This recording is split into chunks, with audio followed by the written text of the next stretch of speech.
What if the outcasts, those girls deemed too queer, too weird, too unfeminine, could flip the tired rules of high school on their heads? What if desire, humiliation, rage and longing didn't have to hide in the shadows or serve as the butt of the world's jokes, but instead became the spark that ignites a riot, a glorious, messy uprising where no one gets to walk away the same? In the wild, irreverent universe of bottoms, high school is a battleground not just for popularity or acceptance, but for the radical right to want, to fight, and to own your story. The year is another in a long line of years at Rockridge Falls High. The world is bright, synthetic, saturated in the colours of adolescence.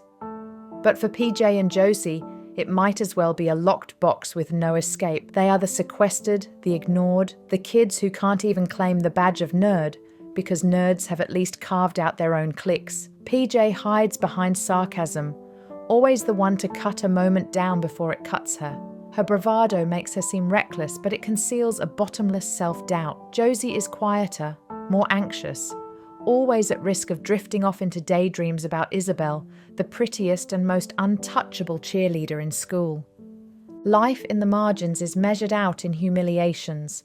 Jocks rule the halls, the football team is worshipped, and anyone who falls outside the sanctioned zones of beauty or heterosexuality learns to keep their head down.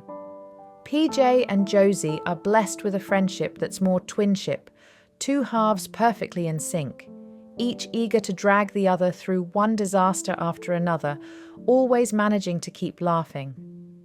They guzzle cafeteria slop, trade jokes, and confess their secret crushes on Isabel and Brittany, the girls on the top rung of the relentless social ladder. The pain of being unseen and the euphoria of shared jokes make a bittersweet currency. The first domino falls when a fight with a football player in the parking lot lands them in the principal's office. The rumour mills churn. The school administration is clueless about queer kids, only ever mentioning them as if reading from a dusty pamphlet about diversity. Awaiting punishment, PJ and Josie scramble to save themselves from suspension, their minds working overtime for a scheme. To their shock, the principal is suddenly reverent, even apologetic, and more so is Hazel, the school's zealous feminist-minded student who overhears and immediately wants to help. From this lie blooms their self-defense club, ostensibly a safe haven for girls threatened by the aggressive football team, but in reality, a ploy for PJ and Josie to get close to their cheerleader crushes. This is where the scheme should stop, but instead, it snowballs. A flyer campaign, word of mouth, and the twin currents of fear, of football player aggression, and hunger for agency, for connection, reel in a motley crew. Outcasts, theatre kids, wallflowers, and, critically, the very girls whose attention PJ and Josie have fantasized about for years. The first meeting of the Fight Club is pure chaos. Girls who have never thrown a punch in their lives face off with confusion and terror. PJ, feigning experience she doesn't have, launches into training. A montage of flailing arms, accidental punches, bodies tumbling across mats, shrieks of both pain and catharsis. Josie tries to inject sensitivity, but PJ's reckless encouragement, fight, scream, take up space, receives a surprising response. Laughter mixes with war whoops, and the girls, seeing blood drip from noses and feeling muscles ache, find something new, the glimmer of power. As the sessions continue, the group's popularity grows. The cheerleaders, Isabel and Brittany, become regulars. Isabel's perfect life masks growing doubts about her football player boyfriend Jeff, whose possessiveness occasionally tips into menace. For all the wild swings and fake bravado, the club becomes a space where girls get to speak a kind of truth, not allowed anywhere else, about being hungry, angry, scared, and above all, wanting something for themselves, even if they're not sure what that is. PJ and Josie's attention to Isabel and Brittany grows more intense. Josie finds herself drawn into Isabel's orbit, flattered by her kindness, their casual touch, a shared laugh, a hand at the small of the back, making Josie feel both visible and terrified. PJ flirts with Brittany, her wit more of a parry than a caress, but beneath her teasing is a longing to be seen, to be real, to be wanted in return. At school, the world outside the club remains as brutal as ever. Football players strut along the corridors, egged on by their coach, who is so invested in their mythical status that he berates teachers and bullies nerds himself. Hazel, the club's unofficial manager, emerges as an unlikely revolutionary. She brings a strategic edge, graphic posters, a secret snack fund, and eventually stolen football playbooks from the rival school after some hijinks gone awry. Her presence inspires the club to think bigger. What if this was more than just self-defense? What if they really changed the school's balance of power? Beneath the empowerment, cracks form. PJ and Josie's lies about their experience, about what really happened in the parking lot, even about their friendship, begin to show. Isabel, developing an honest affection for Josie, confides in her about Jeff's emotional unavailability and her own uncertainties about attraction. For the first time, Josie feels hope. Maybe someone as luminous as Isabel could want her back. The fragile harmony splinters when Jeff is injured during an altercation, and rumours swirl that the club is to blame. The administration, desperate to save the homecoming football game, threatens to dissolve the group and punish anyone involved. At the same time, the club learns about PJ and Josie's manufactured backstory. Betrayed and furious, the girls call them out, and Isabel and Brittany storm off, disgusted, heartbroken, and convinced that the club was always just a tool for cheap romance. PJ and Josie's friendship shatters in the heat of these revelations. Their fight in the gym is fierce, each venting years of insecurity. Josie accuses PJ of only caring about herself. PJ yells that Josie's earnestness is its own kind of betrayal. The club dissolves, girls slipping back into old patterns, the football team triumphant. But as the night of the big game approaches, another rumour reaches Hazel.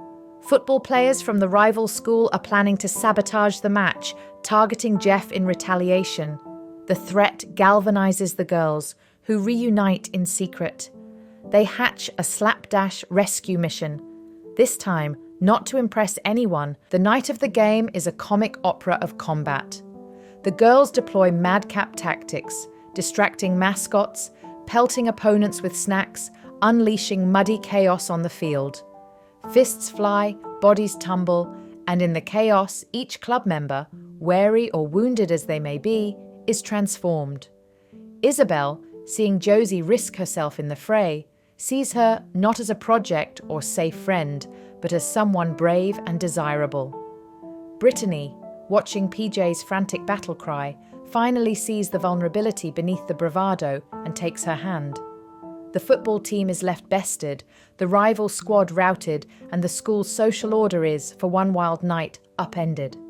After the triumphant battle, apologies are made in sweat-stained corridors. Josie confesses her true feelings to Isabel, nervous, raw, and utterly sincere.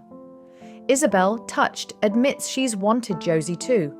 Being a top girl means nothing without the freedom to be loved for who she really is. In a gentle, private moment behind the bleachers, their lips meet. The romance, long simmering, finally claims the air it deserves. PJ finds Brittany, now out of breath, tousled and grinning. Brittany calls PJ on her act, teasing but real. By morning, the club itself is in disarray, but the girls it united are stronger. The principal, forced to speak at the assembly after the bizarre events, tries to reassert the old order, but everyone can see the cracks. For once, the cheerleaders and the bottom girls stand together. Not rivals, not background noise, but agents in their own right. The football team, once untouchable, is just another group trying to find its place. What has changed? Not everything. High school is still high school. The social chasms remain gaping, and adults are as clueless as ever. But the girls have taken something intangible, but priceless. Bottoms is not just about beating the jocks or kissing the cheerleaders, though it delights in letting its heroines have both.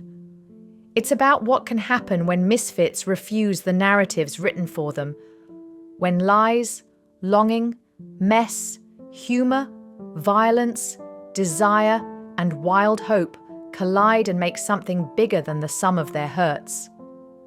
The sapphic storytelling here is unruly and joyful, never shamed or punished as so many queer stories are, but instead wielded as a weapon and a banner.